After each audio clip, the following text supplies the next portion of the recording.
लेफ्लुनोमाइड एक anti rheumatic agent होता है जिसका इस्तेमाल rheumatoid arthritis and psoriatic arthritis के ट्रीटमेंट में किया जाता है। Rheumatoid arthritis and psoriatic arthritis जो होते हैं ये ऑटो इम्यून डिजीज़ होते हैं जिसमें कि हमारी इम्यूनिटी हमारे अपने अगेंस्ट हमारे अपने सेल्स के अगेंस्ट ही काम करने लगती है, हमारे अपने शरीर के अगेंस्ट काम करने लगती है।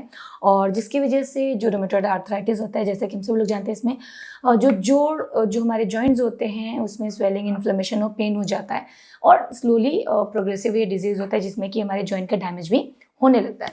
तो इन सारी कंडीशंस में जो लेफ्लुनोमाइड है उसका इस्तेमाल किया जाता है। जो लेफ्लुनोमाइड है ये एक आइसोक्साजोल इम्यूनोमॉड्यूलेटरी एजेंट होता है जो कि हमारे जो सुपर एक्टिव इम्यूनिटी है, हमारी ऑटो इम्यून, जहाँ पे ऑटो इम्यूनिटी हमारे अपने सेल्स के अगेंस्ट काम कर रही है, उसको सप्रेस करती है, जिसकी वजह से जो सेल डिस्ट्रक्शन हो रहा है वो कम हो जाता है या धीरे धीरे बंद हो जाता है, जिसकी मदद से हमें जो जॉइंट्स में दर्द हो रहा था, स्वेलिंग है, इन्फ्लेमेशन है, उनसे निजात मिलता है। ये जो दवाई है वैसे तो विद और विदाउट फूड ले सकते हैं, लेकिन कोशिश करना चाहिए कि खाने के साथ में लें और एक फुल ग्लास ऑफ वाटर के साथ में लें, ताकि जो एब्डोमिनल जो हमारा स्टमक अपसेट है या फिर नोज़िया जैसी कंडीशंस है उसको मिनिमाइज़ कर सकें। साथ ही साथ उसी डोज और ड्यूरेशन के हिसाब से लेना चाहिए जैसे कि हमारे डॉक्टर ने प्रिस्क्राइब किया है। उनके एडवाइस के अनुसार ही, उनके परामर्श के अनुसार ही हमें अपने डोज और ड्यूरेशन को फॉलो करना चाहिए।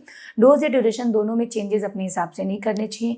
दवाई लेने के कुछ समय बाद ही हो सकता है हमें अपने तकलीफ में आराम मिल जाए, लेकिन उसके बाद भी ना तो दवाई की स्ट्रेंथ में कोई कमी लानी चाहिए, ना ही जिस समय जितने लंबे समय के लिए हमारे डॉक्टर ने बोला दवाई लेने के लिए उसमें कोई कमी या चेंजेस अपने हिसाब से करने चाहिए। साथ ही साथ हमेशा कोशिश करनी चाहिए कि जो दवाई है हमेशा फिक्स्ड टाइम पे ही उसको फॉलो करें, उसका एक शेड्यूल प्रॉपर होना चाहिए ताकि मैक्सिमम बेनिफिट आपको दवाई का मिल सके।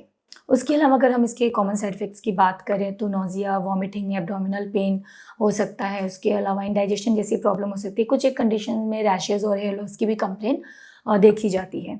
हालाँकि ये जो सारे साइड इफ़ेक्ट्स होते हैं विद टाइम में स्टेबल हो जाते हैं और सबसाइड कर जाते हैं, लेकिन अगर इनकी सीवियरिटी बनी हुई है, ये परसिस्टेंट है, मतलब कि विद टाइम ये सबसाइड नहीं कर रहे हैं और आपको तकलीफ दे रहे हैं, तो डेफिनेटली आपको बिना समय गंवाए अपने डॉक्टर से इसके बारे में बात करना चाहिए। साथ ही साथ ये दवाई अगर आप प्रेगनेंसी प्लान कर रहे हैं या फिर प्रेग्नेंट हैं तो इस दवाई को बिल्कुल लेना नहीं चाहिए, क्योंकि ये बेबी में, बच्चे में कंजेनाइटल एब्नॉर्मलिटीज़ कॉज कर सकते हैं। तो अगर आप कंसीव करने के लिए प्लान कर रहे हैं या फिर प्रेग्नेंट हैं, आपको अपने डॉक्टर को इसके बारे में ज़रूर इन्फॉर्म करनी चाहिए ताकि ये दवाई आपको प्रिस्क्राइब ना की जाए। साथ ही साथ ब्रेस्ट फीडिंग के दौरान भी ये दवाई सेफ़ नहीं है, तो अगर ब्रेस्ट फीड करवा रहे हैं तो भी अपने डॉक्टर को ज़रूर बताएं। ये दवाई जिस तरीके से आपको मिलती है बिल्कुल उसी तरीके से आपको खानी चाहिए। इसको क्रश करने की या चबाने की या पानी में मिक्स करके तोड़ने की किसी भी चीज़ को करने की ज़रूरत नहीं है। एज अ होल आप पानी के साथ फुल ग्लास ऑफ वाटर के साथ खा सकते हैं। साथ ही साथ क्योंकि ये इम्यूनिटी को सप्रेस करती है, तो अगर आपको इसको लेने के बाद कुछ इन्फेक्शियस कंडीशंस नज़र आते हैं, फीवर नज़र आता है, सोर थ्रोट नज़र आता है, साथ ही साथ अनएक्सप्लेन्ड ब्लीडिंग या ब्रूजेस जैसी कंप्लेन होती है, तो आपको तुरंत अपने डॉक्टर को बताना चाहिए। तो जैसा कि मैंने बताया कि जो दवाई होती है हमारे जो सुपर एक्टिव इस टाइम पे इम्यूनिटी हो रखी होती है उसको सप्रेस करता है। जो स्पेसिफिक प्रोटीन्स हैं जो कि इन्फ्लेमेशन एंड स्वेलिंग, जो दर्द में हेल्प कर रहे हैं, उनको ब्लॉक करता है। तो इस तरह से जो ओवरऑल फ्लेयर अप होता है डिजीज़ का उसको कम करता है और आपकी जो क्वालिटी ऑफ लाइफ है उसको इम्प्रूव करता है, ताकि जो आपकी रूटीन एक्टिविटीज़ हैं आप उनको सुचारू रूप से कर सकें। उसके अलावा ये हो सकता है कि थोड़ी बहुत डिज़ीनेस भी कॉज़ करे, तो आपको कोशिश करना चाहिए कि आप ड्राइव ना करें, अकेले ना जाएँ। उसके अलावा भी अगर आप कोई और दवाई का इस्तेमाल पहले से कर रहे हैं, चाहे वो प्रिस्क्रिप्शन मेडिसिन है, ओवर द काउंटर मेडिसिन है, कोई सप्लीमेंट है या फिर हर्बल प्रोडक्ट है, उसके बारे में अपने डॉक्टर को ज़रूर इन्फॉर्म करें, क्योंकि कई बार ड्रग टू ड्रग इंटरैक्शन के केसेस भी हो जाते हैं जिसको अवॉइड करना बहुत ज़्यादा ज़रूरी होता है। वो तभी किया जा सकता है जब आप ये बताएंगे कि आप कौन सी दवाइयों का इस्तेमाल पहले से करते आ रहे हैं। साथ ही साथ लो इम्यूनिटी पेशेंट जैसे कि टीबी है, लिवर या किडनी से रिलेटेड कोई प्रॉब्लम है, निमोनिया है या फिर इस तरह की कोई और भी लो इम्यूनिटी की कंडीशन है, वहाँ पे इस दवाई को देना सही नहीं होता है, सेफ़ नहीं होता है। तो ऐसी कोई कंडीशन है या फिर इसके अलावा और भी कोई आपको मेडिकल अंडरलाइन नोन कंडीशन है, डायबिटीज़ है, हार्ट से रिलेटेड प्रॉब्लम है, कोई भी दिक्कत है, आपको अपने डॉक्टर को ज़रूर बताना चाहिए ताकि किसी और तरीके के हार्मफुल इफेक्ट्स इस दवाई की वजह से ना हो।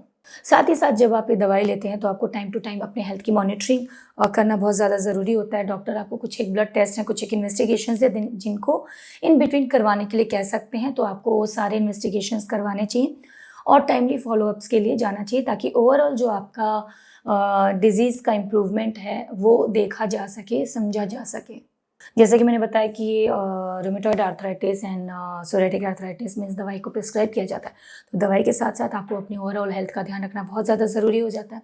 हेल्दी डाइट लीजिए, एंटीऑक्सीडेंट रिच डाइट लीजिए और थोड़ा बहुत एक्सरसाइज एंड योगा को इंक्लूड कीजिए, ताकि आपका जो ओवरऑल हेल्थ है वो मेंटेन रहे। थोड़ी बहुत स्ट्रेचिंग एक्सरसाइजेज हैं जिसके बारे में आप बात कर सकते हैं अपने डॉक्टर से और उसको फॉलो कर सकते हैं। शरीर को अच्छे से आराम देना बहुत ज़्यादा ज़रूरी है, तो अच्छे से रिलैक्स कीजिए, नींद पूरी होना ज़रूरी है। स्ट्रेस बिल्कुल अवॉइड कीजिए, क्योंकि स्ट्रेस सारी ऑटो इम्यून कंडीशंस को प्रोवोक करता है, तो स्ट्रेस बिल्कुल अवॉइड कीजिए। दवाई जैसे कही गई है वैसे लीजिए, ताकि आप मैक्सिमम बेनिफिट इस दवाई का ले सकें। स्मोकिंग एंड अल्कोहल कंजम्पशन बिल्कुल अवॉइड करना चाहिए। साथ ही साथ अगर दर्द के जो अफेक्टेड एरिया है, जहाँ पे आपको दर्द और स्वेलिंग है, वहाँ पे अगर आपको फर्मेंटेशन के लिए, सिकाई के लिए कहा जाता है, गर्म या ठंडा, अपने डॉक्टर से आप बात करके उनके परामर्श अनुसार उस जगह की सिकाई भी कर सकते हैं। तो ये तो थी लेफ्लुनोमाइड के बारे में बात, जो उससे जुड़ी बेसिक जानकारी मैंने शेयर की। इसके अलावा भी अगर कोई सुझाव है या फिर कुछ और भी आप जानना चाहते हो, कमेंट बॉक्स में जाके हमें ज़रूर बताएं। साथ ही साथ ध्यान रखें कि जब भी कोई दवाई खरीदते हैं तो एक्सपायरी डेट है वो ज़रूर चेक करें। दवाई का सील कहीं से भी ब्रेक नहीं होना चाहिए, प्रॉपरली सील्ड हो, मेंटेन्ड हो उसका सारा सील, एंड ओरिजिनल दवाइयाँ ही खरीदें। आपको भी अगर ओरिजिनल दवाइयाँ ऑर्डर करनी है तो डिस्क्रिप्शन बॉक्स में हमारी टीम ने जो लिंक दिया उसका इस्तेमाल आप कर सकते हैं।